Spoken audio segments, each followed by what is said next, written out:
Hoxe imos dar un paso decisivo para dar cumprimento a unha aspiración do pobo galego que motivou a unanimidade reiterada do Parlamento de Galicia e tamén un consenso na sociedade galega en relación coa transferencia dunha infraestructura que é fundamental para o noso país na medida en que articula todo o eixo atlántico onde se concentra a maior parte da poboación da Galiza, a maior parte tamén das empresas, da actividade económica, os 3 aeroportos e a maioría dos portos de interese xeral.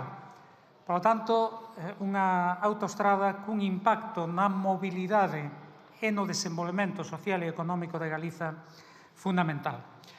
Claro, teño que comezar por aclarar que isto é só unha parte das aspiracións que ten o pobo galego en relación coa P9.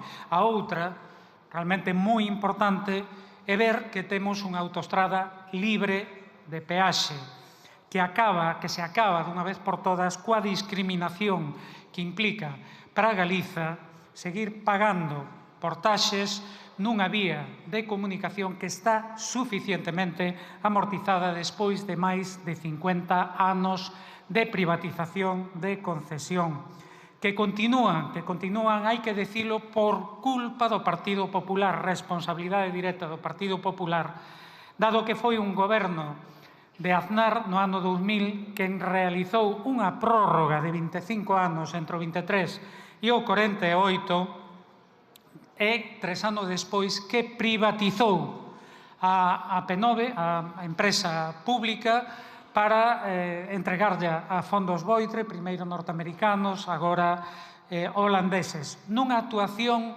que non só foi inxusta que o foi, senón ademais agora sabemos que é ilegal na medida en que así o considera a Comisión Europea por considerar que non se cumpriron os criterios de concorrencia competitiva. Por tanto, o BNG, primeira cuestión, mantén en alto a bandeira da reclamación dunha P9 galega libre de peaxes. Pero hoxe abordamos a transferencia cunha proposta con 4 elementos que son moi claros, a pesar do que di o Partido Popular. Primeiro, transfírese a titularidade da AP9, non só a xestión, a titularidade. Segundo, transfírese todas as competencias de xestión en relación coa concesión á Administración galega.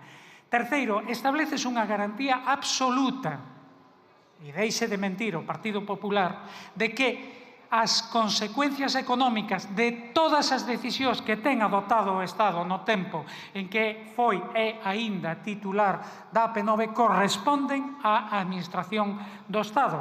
Por tanto, aí quedan cubertas tanto as bonificacións como, evidentemente, unha hipotética finalización da concesión como consecuencia, se non é por decisión política, dunha sentenza do Tribunal de Xustiza da Unión Europea. E cuarto, moi importante, respétase o autogoberno da Galiza, porque a concreción práctica destas premisas, que son clarísimas, corresponde á negociación entre ambas administracións na Comisión Mixta de Transferencias. Claro, xa sabemos que o Partido Popular desde o Goberno galego ten aversión ás relacións bilaterais, di o presidente da Xunta, non o digo eu, e, en segundo lugar, non teñen absoluta confianza na súa capacidade de negociación. Están tan afeitos a obedecer o que lles mandan desta Rúa Génova en Madrid que renuncian a poder negociar as condicións definitivas e prefiren que llas impoñan desde Madrid por lei, porque son así absolutamente servís o que decide Madrid e sin ningunha capacidade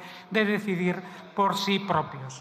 Por iso non se entende a oposición do PP, ou non se entendería, pero entendémola perfectamente. Por qué? Porque estamos falando do mesmo PP que fixo unha prórroga ilegal no ano 2000, do mesmo PP que privatizou a AP9 no ano 2003, do mesmo PP que vetou aquí coa presidencia, con Ana Pastor na presidencia do Congreso, o debate dunha proposición de lei similar tamén unánime do Parlamento de Galiza.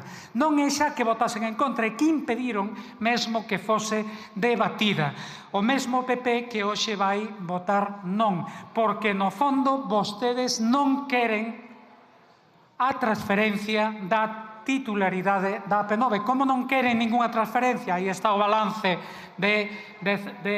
estamos falando xa de 17 anos de goberno do Partido Popular cunha única transferencia, porque lles interesaba, iso sí, por razóns espúreas, a da xestión do litoral. En todo caso, durante 15 anos, 0 competencias transferidas á Xunta de Galiza. Vostedes non queren, e ademais non queren asumir que o BNG ten un papel decisivo nisto que hoxe é unha consecución dun logro moi importante para Galiza, porque vostedes con 13 diputados e diputadas elixidos por o noso país son incapaces de conseguir nada, para empezar porque renuncian a defender os intereses de Galiza e están sempre os que lle mandan desde Madrid. E porque ademais, como acaban de demostrar tamén, fagan o favor de escoitar, que eu escoitei o señor Pui atentamente e en silencio, sexan un pouquiño educados, polo menos, xa que non son respetuosos cos intereses de Galiza, polo menos sexan educados.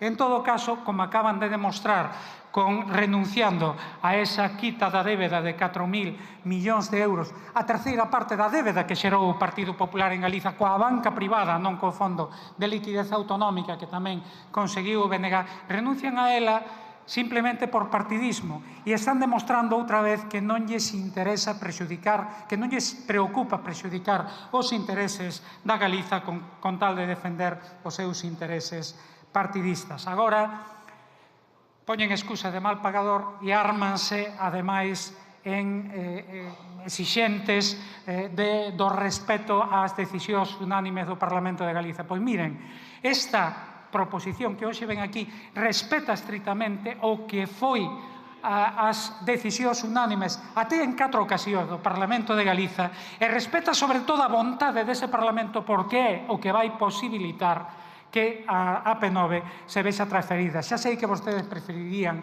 que acabase esta legislatura e que decaese unha vez máis esta lei para que esa transferencia non se fixese realidade.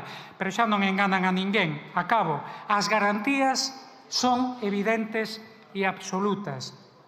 E, por tanto, non hai ningunha razón para non votar a favor, salvo que efectivamente sexa que vostedes non queren. É o único que quero engadir é que o Bloque Nacionalista ten claro que hoxe respondemos a unha aspiración mayoritaria de todos os galegos e galegas e que, respondendo a esa mesma aspiración, seguiremos defendendo que se poña fin á concesión canto antes e, por tanto, que alcancemos ese obxectivo dunha AP9 galega e libre de peaxes. Moito obrigado.